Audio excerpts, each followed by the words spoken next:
Graça e paz a todos, amém? Glória a Deus, mais uma vez, juntos estamos para compartilharmos a palavra do Senhor. Nós temos falado no mês de agosto sobre o mês da intimidade. O nosso propósito tem sido estreitar o relacionamento das pessoas para com Deus, fazendo com que a intimidade possa nos mostrar uma direção mais precisa, que a intimidade possa revelar na nossa vida o que Deus tem planejado para cada um de nós. Nós nutrimos em todos os nossos relacionamentos, sejam eles interpessoais ou divino, sempre um grande nível de expectativas. E todas as expectativas correspondidas, são muito benéficas, prazerosas, mas toda expectativa não correspondida tem tendência a gerar algum nível de frustração, a não ser que tenhamos intimidade o suficiente para entender por que aquilo está sucedendo. Por que é que não estamos recebendo e vivendo as coisas segundo a expectativa que tínhamos? O grande desafio não é ouvir o não de Deus. O grande desafio é saber ou ter intimidade o suficiente para entender por que é que Ele nos disse não. Por que é que Ele não restaurou o que eu queria que fosse restaurado, não abriu a porta que eu gostaria que fosse aberta. Nunca, ou na maioria das vezes, sempre temos a resposta, mas nem sempre entendemos, porque não temos a justificativa. Eu não estou dizendo que Deus tem que se justificar por aquilo que faz na nossa vida. Agora, é muito mais fácil de entender alguma coisa quando temos a intimidade de perguntar o porquê aconteceu ou o porquê não aconteceu. Eu tenho falado muito sobre relacionamento nesses últimos dias e muitas pessoas ficam muito confusas porque eu tenho procurado mostrar, principalmente nos relacionamentos interpessoais, que existem pessoas más, que existem pessoas ruins, que existem pessoas que precisamos evitar. No ambiente religioso, isso é muito difícil de ser dito e muito mais difícil de ser compreendido. Porque, na verdade, na essência em que fomos criados, todos nós somos bons, mas há escolhas ao longo da nossa vida onde vamos nos comportar de maneira boa ou ruim. Quem já não ouviu alguém dizer, não, todo mundo é bom, ruim é o diabo? E eu pergunto a você, qual problema você já teve diretamente com ele? Provavelmente você teve problema com alguém que ele usou para te atingir ou para fazer alguma coisa. A nível de relacionamento, temos até dificuldade de entender uma das coisas que mais procuramos, por exemplo, o amor, quer de nós mesmos, quer do próximo, ou quer de Deus. A Bíblia diz, amai a Deus sobre todas as coisas e amai ao seu próximo como a ti mesmo. Lembra disso? Ame a Deus sobre todas as coisas, isso é prioridade. E depois, ame o próximo como a ti mesmo. Nessa informação, o que recebemos é o seguinte, primeiro eu amo a Deus, depois eu me amo, e depois eu amo o próximo como a mim mesmo. Só que não podemos pautar nossa exposição num texto isolado, e a mesma Bíblia que diz amai a Deus sobre todas as coisas, o próximo como a ti mesmo, também diz, como eu vou amar a Deus que eu não vejo, se eu não sou capaz de amar ao meu próximo que eu vejo?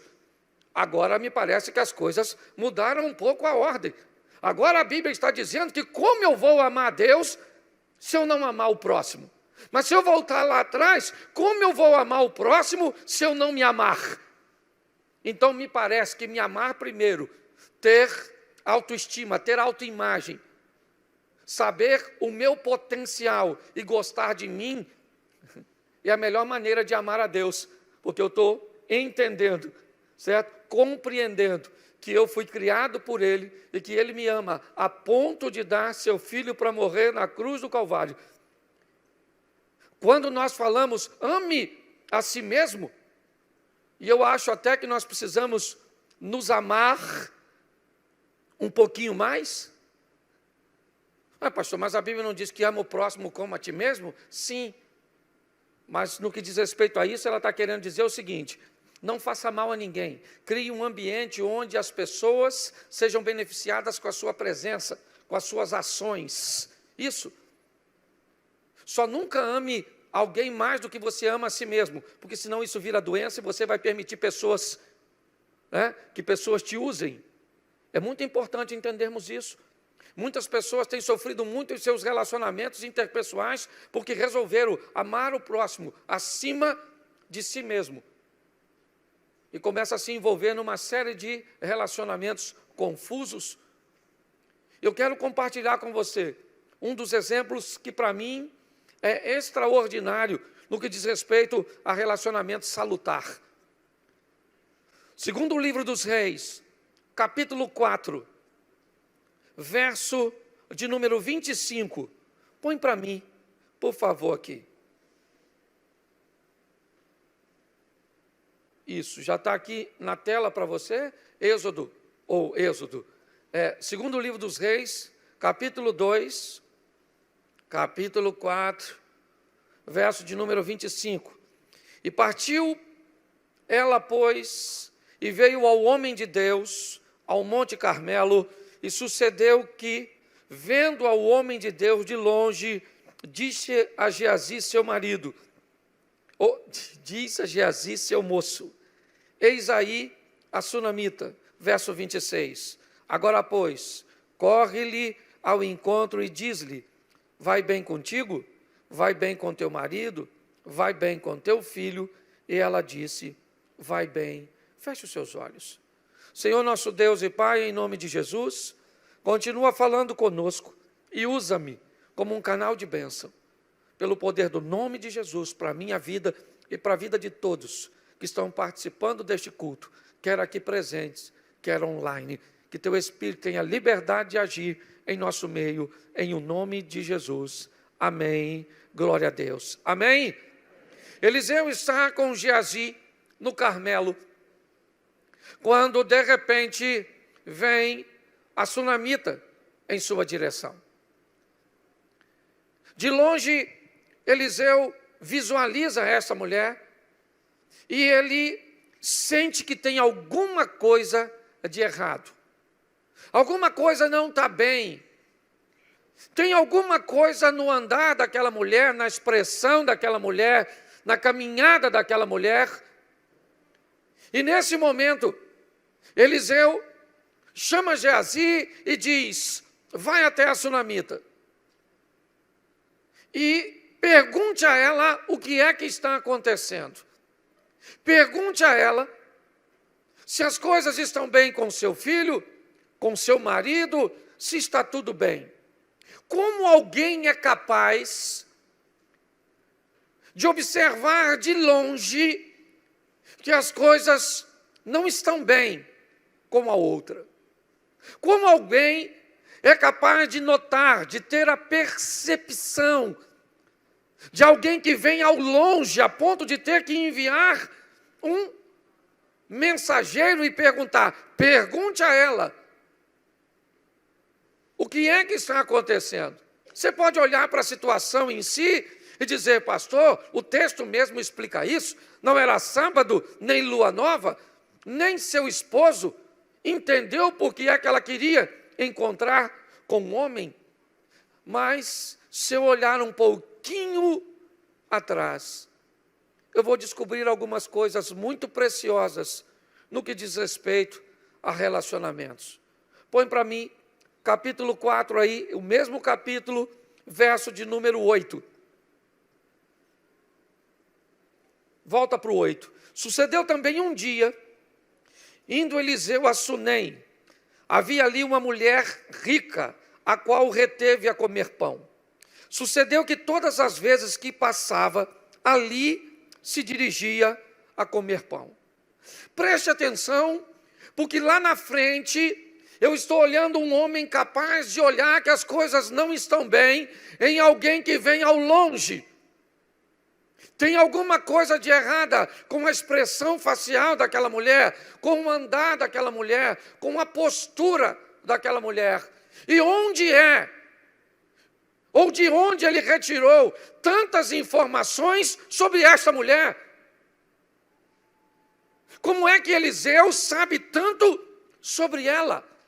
Como é que ele é capaz de fazer uma leitura de alguém que ainda vem ao longe e entender que tem alguma coisa de errada? Ele não sabe o que é, mas ele sabe que alguma coisa não está correta. E de onde vem isso? Da intimidade que ele tem com ela. Que intimidade é essa, pastor? Onde é que tudo isso começou? No verso 8. O texto diz que um dia, Eliseu passa perto da casa desta mulher. E essa mulher faz um convite para Eliseu ir até a sua casa para fazer uma refeição. O texto diz que daí, depois desse dia, todas as vezes que Eliseu passava por Sunem, ele entrava na casa desta mulher para comer pão. O que está acontecendo aqui? A construção de um relacionamento sadio. A construção de um relacionamento que vai criar um nível de intimidade extraordinário. Relacionamentos sadios, sólidos, resistentes, salutares, não acontecem da noite para o dia. Relacionamentos e intimidade são coisas que vão sendo construídas. Todas as vezes que vemos pessoas mergulharem de cabeças em relacionamentos que se iniciaram outro dia, ou de qualquer maneira, seja ele um relacionamento de amizade, seja ele um relacionamento de sociedade, seja ele um relacionamento conjugal, inevitavelmente, a probabilidade de isso dar errado é muito grande. Porque intimidade é uma via de mão única. E para você retomar algo que foi oferecido, muitas vezes você vai ter que usar força para tê-lo de volta. Comece a namorar um rapaz ou uma moça e ofereça a ele um nível de intimidade íntima. E depois tente dizer que não quer dar mais aquela intimidade. E você verá o que vai acontecer. Pegue alguém que começou a se relacionar com você e gritou com você e falou alto e foi rude. Não coloque essa pessoa no seu devido lugar da primeira vez e você vai descobrir que ela achou que ganhou intimidade para falar com você daquele jeito, para te tratar daquele jeito. A maneira que você tolera com que os outros falem com você é o ensinamento que você está dando a todos para te tratarem. É assim que funciona. Quando nós vemos aqui, o que vemos? Um relacionamento que começa um dia. Como é que as coisas começou? Eliseu passou e ela disse: eu queria que o senhor comesse na minha casa. Duas coisas aconteceram nessa ocasião. A comida provavelmente foi boa, a recepção provavelmente foi extraordinária e a postura do visitante também foi. Porque relacionamento sadio acontece com postura adequada de ambas as partes. As coisas terminam bem porque começam bem. Quando olhamos para esse texto, o que vemos? Algo aparentemente despretensioso. Um homem entra num ambiente para fazer um lanche e o texto diz: todas as vezes que passava lá, ele entrava para comer. Por quê? Porque ele era bem-vindo para comer, sabia que seria bem recebido. É uma história que começa. Nossa história com Deus não é diferente, pois nós aqui não estamos falando de intimidade com pessoas. Nossa proposta é: seja íntimo de Deus, aproxime-se de Deus. E como se faz isso? De uma forma paulatina, unidirecional, crescente, mas madura. Por que muitas pessoas retrocedem? Porque mergulham de cabeça, porque só querem o bônus, mas não sabem o ônus. O quanto custa viver com Deus, o quanto custa ter uma vida digna diante do Senhor. O preço para nos salvar foi pago, mas o preço da santidade tem que ser pago por mim e por você. A Bíblia é bem clara: todo aquele que quiser vir após mim, negue-se a si mesmo, tome a sua cruz e siga-me. Quer viver com Deus? Negue-se a si mesmo, tome a sua cruz e ande atrás dele. Sabe qual é a pior coisa de andar atrás de alguém? É que quem vai na frente diz a direção. Quem vai na frente diz a velocidade, é que dita o ritmo. Quantas vezes estamos indo à frente, atrás de Deus, e está demorando, parece que ele está devagar, e parece que a gente dá uma olhadinha para cima do pescoço dele, assim, ó, como quem diz: desenvolve, desenvolve. Ou por ali é mais perto. Andar atrás, seguir não é fácil. Quando nós olhamos aqui, o que vemos? Um relacionamento crescente, sadio. E olha o verso seguinte. E ela disse ao seu marido: tenho observado que este que passa sempre por nós é um santo homem de... Presta atenção, tem o quê? Eu tenho o quê? Enquanto esse cara está passando aqui em casa, eu estou fazendo o quê? Enquanto as coisas estão acontecendo, ele está comendo, eu estou observando isso. Ela disse: tenho observado que esse que frequenta a nossa casa, que passa sempre por nós, ele é um santo homem de Deus. Isso, ela está avaliando. Pastor, o senhor está dizendo que eu tenho que avaliar Deus? Sim, sim. Provai e vede que o Senhor é bom. Não tem problema nenhum, não. A gente gosta de falar mal do Tomé, sim ou não? Sim ou não? Porque Tomé pediu para ver a ferida, sim ou não? Agora diga para mim aqui, quem é dos discípulos que poderia dar o melhor testemunho das feridas? O Tomé.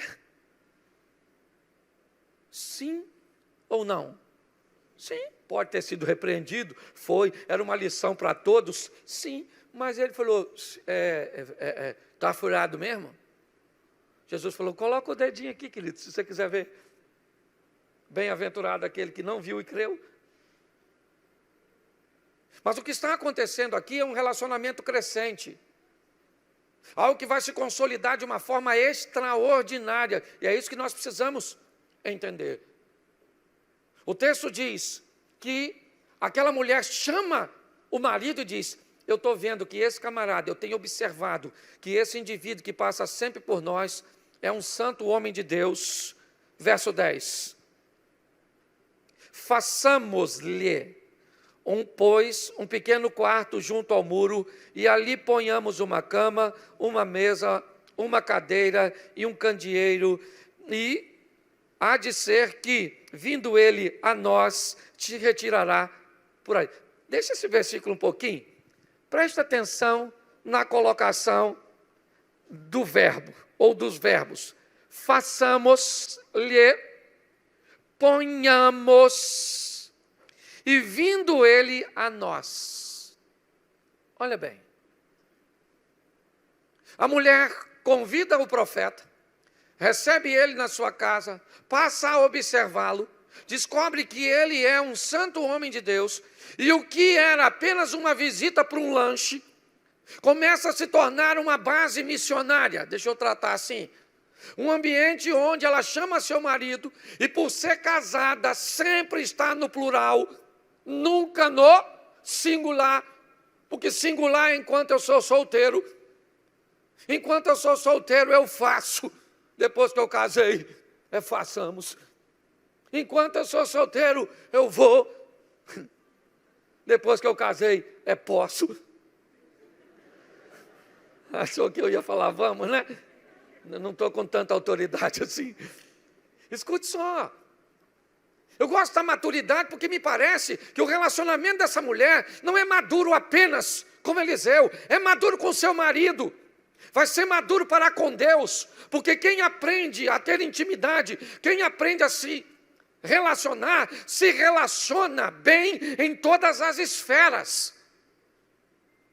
Ela sabia controlar suas próprias emoções e se relacionar consigo mesmo, relacionamento intrapessoal.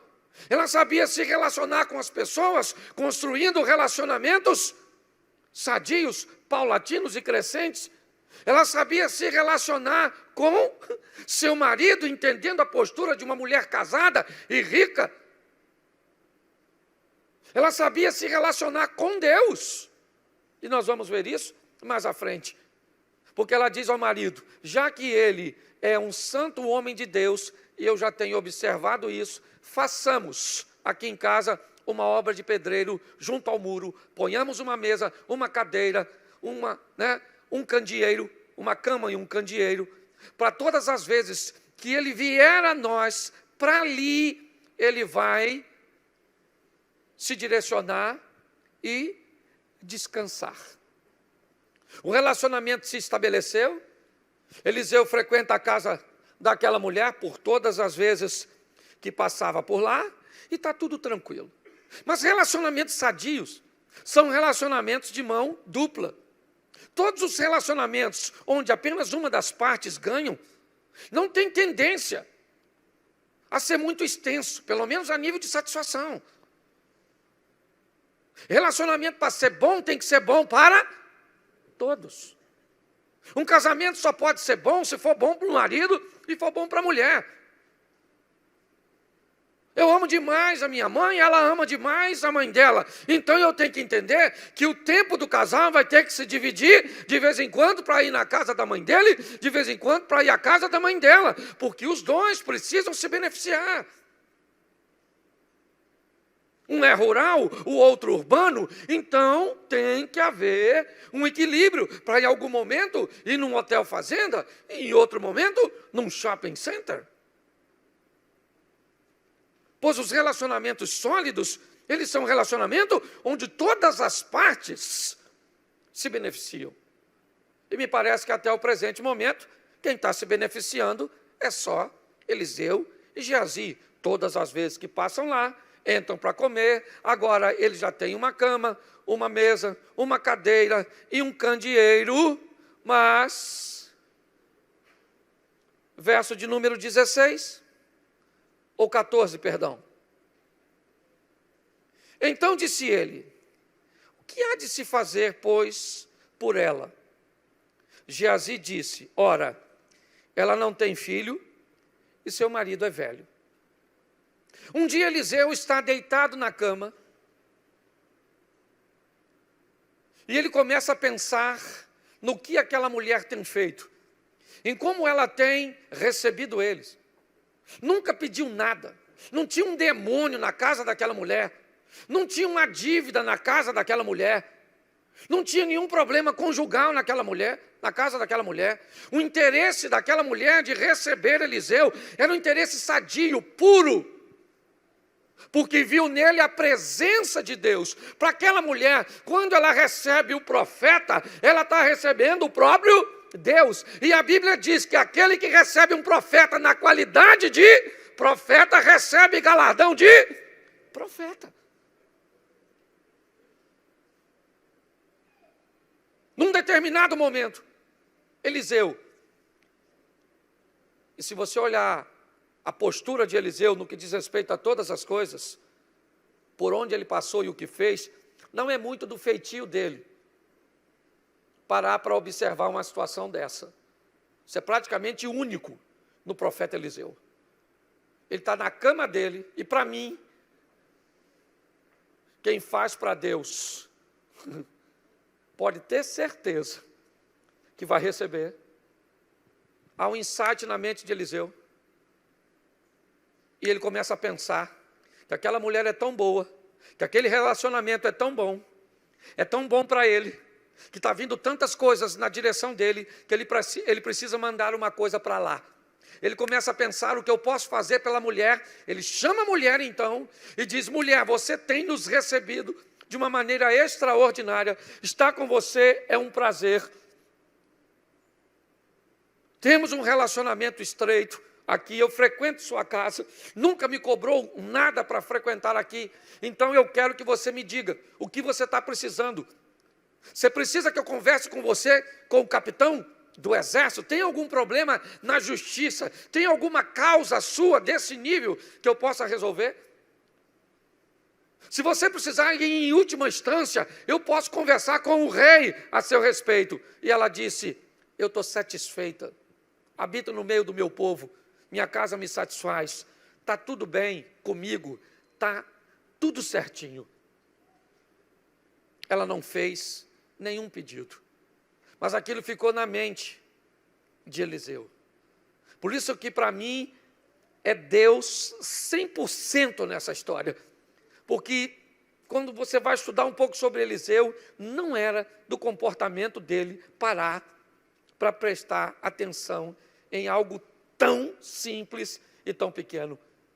Até que o texto vem dizendo que ele chama Geazi e diz: Geazi, nós temos que fazer alguma coisa por esta mulher, cara. Geazi falou: Eliseu, posso falar uma coisa para tu? Ela não tem filho, o marido dela já está velhinho, as probabilidades são pequenas. Ela não tem filho. Preste atenção, isso é intimidade. Geazi faz uma leitura de algo que estava faltando. A mulher disse: não falta nada, mas Geazi disse: falta. Falta. Essa mulher precisa de um filho. Ele começa a observar e ver por quê? Porque frequenta a casa dela, porque tem intimidade, sabe? Porque passa a observar. Não é somente ela que está observando. Não. Sabe aquele texto que eu li para você antes, né? E eu vi que ele era um homem de Deus. Não é só a sunamita que observa, Geazi também observa. E ele observou que ela não tinha filhos.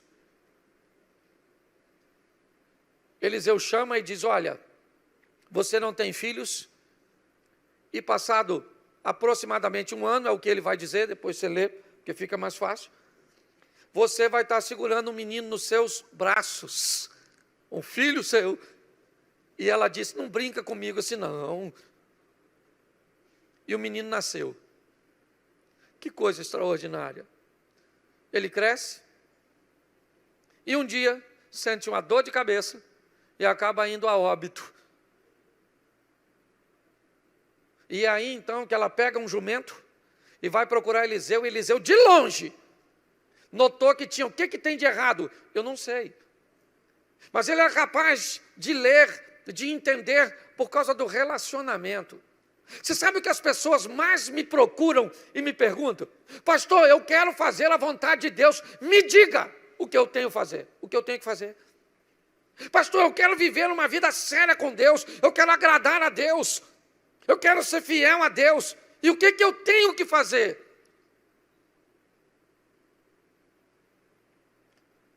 Que pergunta esquisita. Como assim o que você tem que fazer? Você não tem uma Bíblia? Você não sabe nada sobre santidade? Você não sabe nada sobre obediência? Mas espera aí, você não sabe o que Deus gosta que seja feito e não gosta que seja feito? Você não lembra o que Jesus disse? Que para se tornar familiar dele, quer irmã, irmão, mãe ou pai, tem que fazer? Você lembra que a expressão diz: todo aquele que fizer a vontade do meu pai, esse é minha mãe, ou são minha mãe e meus irmãos? Que história é essa?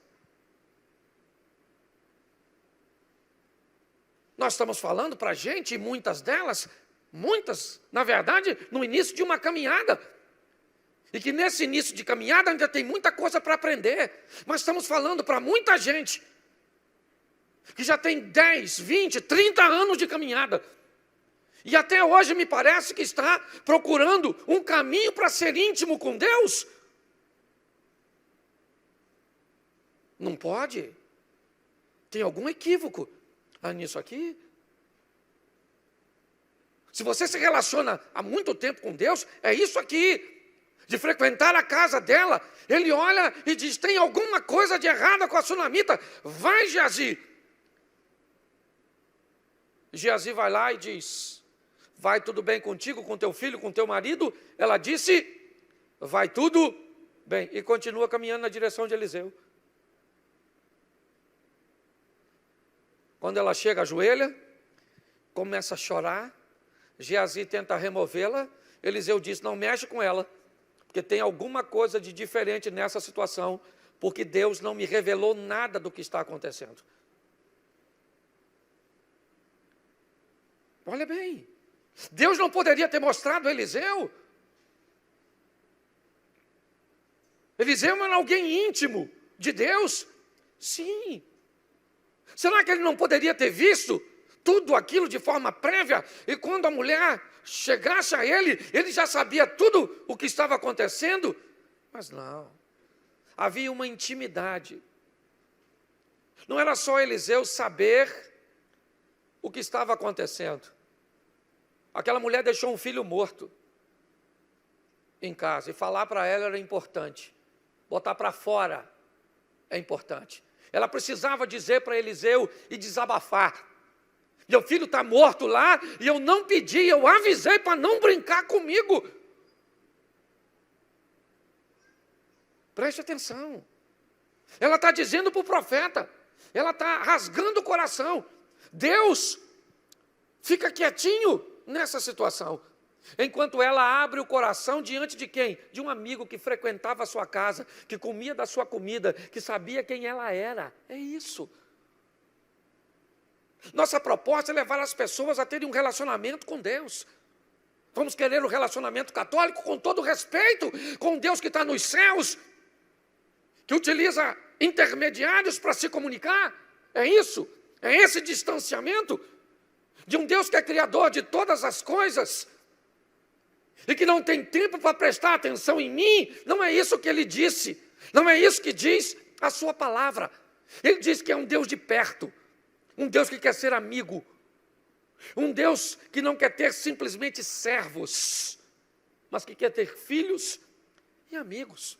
Que bate e diz, eu bato, e aquele que levanta e abre e me recebe, eu sento na mesa, como com ele e ele comigo. Um Deus que a Bíblia diz que aquele que conhece a palavra recebe através da palavra o conhecimento e o discernimento para saber qual é a intenção do coração das pessoas. Segura essa.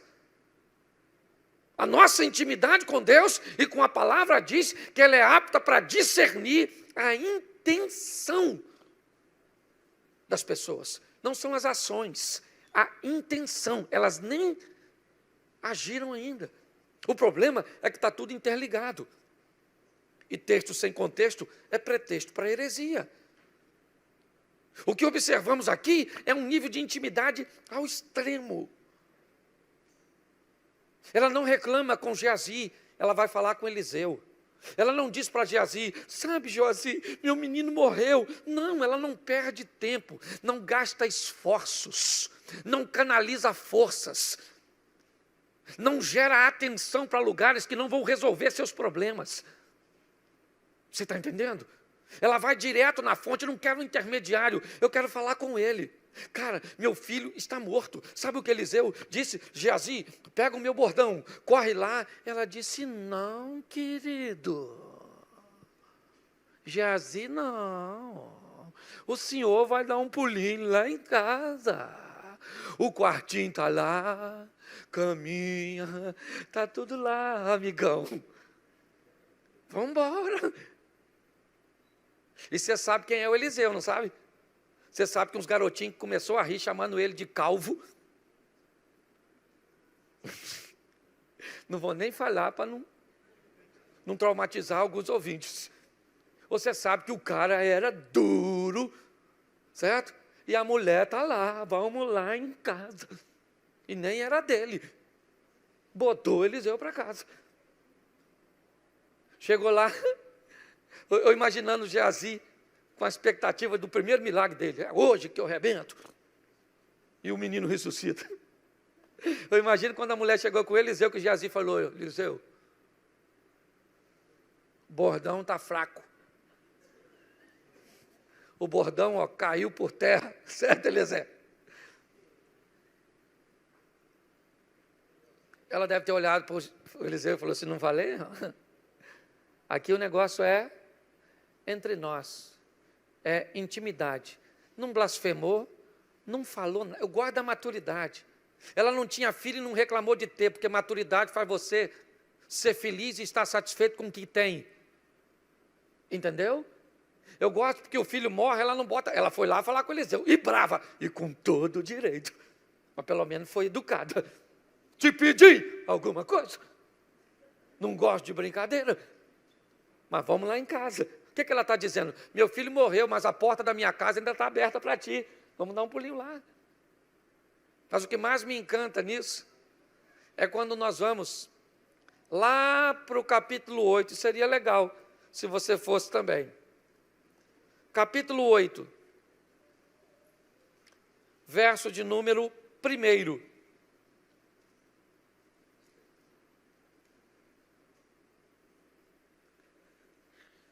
E no ano 5º de Jorão, filho de Acabe, rei de Israel, reinando ainda Josafá em Judá, começou a reinar Jeorão, filho de Josafá, rei de Judá. E ele e a cidade tinha 2 anos quando começou. Era ele da idade de 32 anos quando começou a reinar, e 8 anos reinou em Jerusalém. Deixa eu te mostrar um pouquinho à frente para a gente ganhar tempo. Deixa eu usar aqui porque está pertinho, é fácil. Eu falei qual versículo? Capítulo? Deixa eu ver que eu estou meio, não sei se você reparou, mas eu estou meio lerdinho, citando uma coisa. É 8:1, não é? Que eu falei? E o que está aí?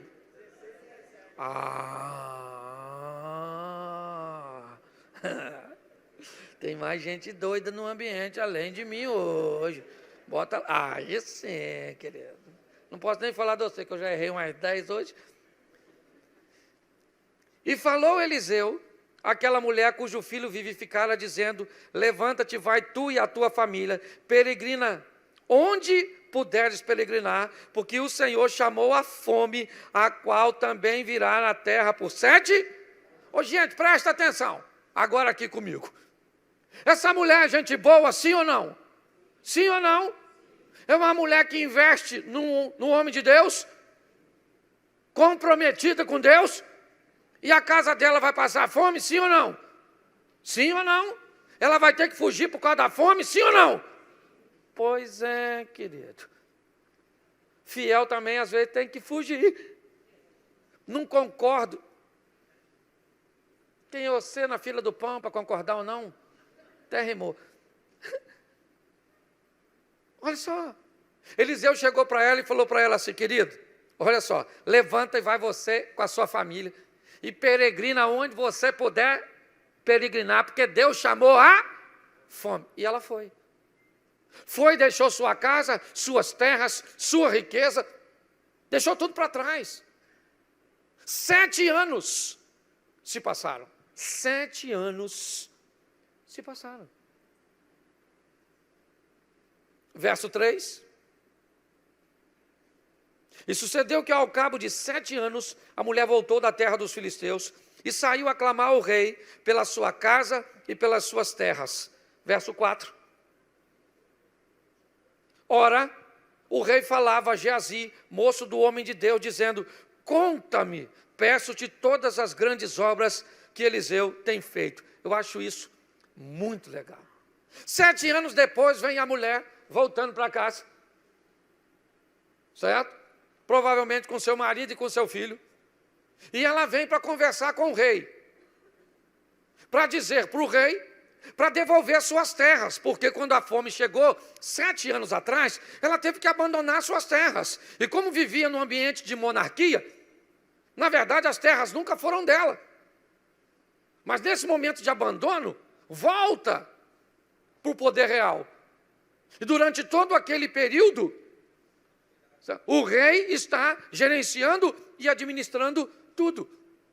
Deixa eu voltar aqui, só para você entender. Quando Eliseu perguntou a sunamita se ela queria que ele fizesse alguma coisa por ela, ele fez a segunda pergunta: posso eu falar alguma coisa a seu favor com o capitão do exército ou com o rei? Mas nesse texto, Eliseu não está. Quando a mulher está voltando para reclamar, Eliseu não está lá. Ele está vivo, é verdade, mas ele não está presente para interceder por ela, como faria se tivesse. Só que a Bíblia diz que ela recebe Eliseu na sua casa porque vê nele um homem de... E Deus está presente onde Eliseu não está. Você está entendendo? Seus relacionamentos e suas conexões, por melhor que sejam, não vão estar com você em todos os momentos e nem serão capazes de resolver todos os seus problemas, mas Deus vai estar e Ele pode resolver. Então eu não sei o que você está enfrentando hoje, em que esfera está. Eu sei que Deus pode intervir a seu favor. E sabe o que eu acho? Se Deus está no negócio, você lembra daquele texto que diz assim: todas as coisas cooperam para o bem daqueles que amam a... Isso, vamos parar por aí. Eliseu estava lá, sim ou não? Sim ou não? Não. Mas quem é que estava? O Geazi. Está batendo um papo com quem? Com o rei. A mulher quer falar com quem? Com quem? E por casualidade, o rei está conversando com Geazi. O que o rei pede a Geazi? Me fala assim, uma daquelas histórias extraordinárias do Eliseu. Verso 5. Sucedeu que, contando-lhe ele ao rei como vivificaram o morto. Que história Geazi resolve contar? A história da mulher com o filho que morreu. E quem é que está chegando? Olha que coincidência. Todas as coisas cooperam para o bem. Ele está falando: olha, a mulher tinha um menino, botou uma cama, isso, uma mesa, um candeeiro, isso. E Eliseu não notou, mas eu notei que ela não tinha filho. E tudo bem que foi ele que profetizou, mas eu estava na parada. E aquela coisa toda, que maravilhoso. O menino morreu, menino. Eu fui lá achando que ia me dar bem. O bordão falhou, porque não fui eu. E Eliseu chegou e ressuscitou. Nesse exato momento, eis que a mulher cujo filho vivificara chamou o rei e pediu a ele. Pensa, os dois conversando, e quem chega? A dona. Oh, majestade, eu queria vir aí, porque eu fugi daqui por causa da fome, 7 anos atrás, minhas terras ficou. Será que dá para devolver? Disse Geazi: meu senhor, é ela. Esse menino, bens a Deus, como cresceu. Esse menino é o falecido que não... Nem sei como é que explica isso. Esse menino que morreu. Menino, como é que você cresceu? Está forte, gordinho. Você está rindo, mas é sério. Olha bem. Você faz as coisas para pessoas, pessoas te recompensam bem. Mas nem sempre, sim ou não? Sim ou não? Mas você faz para Deus, pode ter certeza que quando os homens não estiverem lá, Ele vai estar para intervir. Nesse momento, o rei deixa de conversar com a mulher, ou com Geazi, e fala com a dona: minha senhora, fala comigo como é que foi esse babado. E nada melhor que pedir uma mulher para contar uma história. Senta, majestade, porque acordei de manhã, já sei que alguma coisa não estava bem com aquele garoto. Olhei para ele assim e falei: esse menino está estranho. Mas o pai insistiu em levá-lo. Foram por volta das 7h30 da manhã. Porque mulher é assim, conta tudo tintim por tintim, no final ainda entra em detalhe. Eu imagino o rei. E ela falou: e agora eu voltei. Sabe, estou querendo as minhas terras. Ele chamou um de seus oficiais e disse: pega esta mulher, leva essa mulher, ela vai apontar quais são suas terras, devolva tudo a ela, e tudo aquilo que foi ganho, todo o lucro que se teve durante os 7 anos que ela ficou ausente, devolve para ela. Quem fez isso por ela? Eliseu ou Deus? Pois é, querido. Lembra? A ordem dessa história é uma mulher que sabia se relacionar consigo mesma e se amar. Se amar mesmo não tendo filhos. Se amar mesmo quando o filho morreu. Se amar e fugir mesmo quando vivia uma vida de obediência. Mas essa mulher sabia amar ao próximo. E beneficiar alguém como beneficiou a Geazi e a Eliseu. Mesmo quando não estava precisando de nada deles. E alguém que ama a si mesmo e que ama o próximo, inevitavelmente, isso é uma demonstração de que ama a Deus. Ama o próximo que vê. E quando tudo isso acontece, o que vemos? Um Deus que estava lá. Para quê? Para intervir. A demonstração é: querida, a senhora não fez para Eliseu, fez para mim. Eliseu não está presente, mas eu estou, e eu vou devolver as suas terras. Eliseu não está aqui para falar com o rei, mas eu estou. Eliseu não está aqui para criar a situação, mas eu estou. Vamos fazer o seguinte, vamos fazer como essa mulher, criar um ambiente na nossa casa, na nossa vida, no nosso ministério, nos nossos negócios, onde pessoas serão beneficiadas, porque acreditamos que pessoas, e que cuidar de pessoas, e que ajudar pessoas, é amar a Deus. E que nada que essas pessoas nos façam farão com que nos amemos ou deixemos de nos amar primeiro. E esse é o grande desafio. Grande parte das pessoas que não consegue chegar na ponta, que para uns é o primeiro lugar, para outros é o último, independente de onde você olhe. Quer olhar lá para o Velho Testamento? É isso? Olhe para lá. Amai a Deus, a si mesmo e ao próximo. Quer olhar cá para frente? Aprenda a amar a si mesmo, o próximo e a Deus. Eu acho que se levarmos a nossa vida para essa linha, vamos ter muito menos desgaste em todos os níveis de relacionamentos e construiremos intimidades mais sólidas, mais sadias.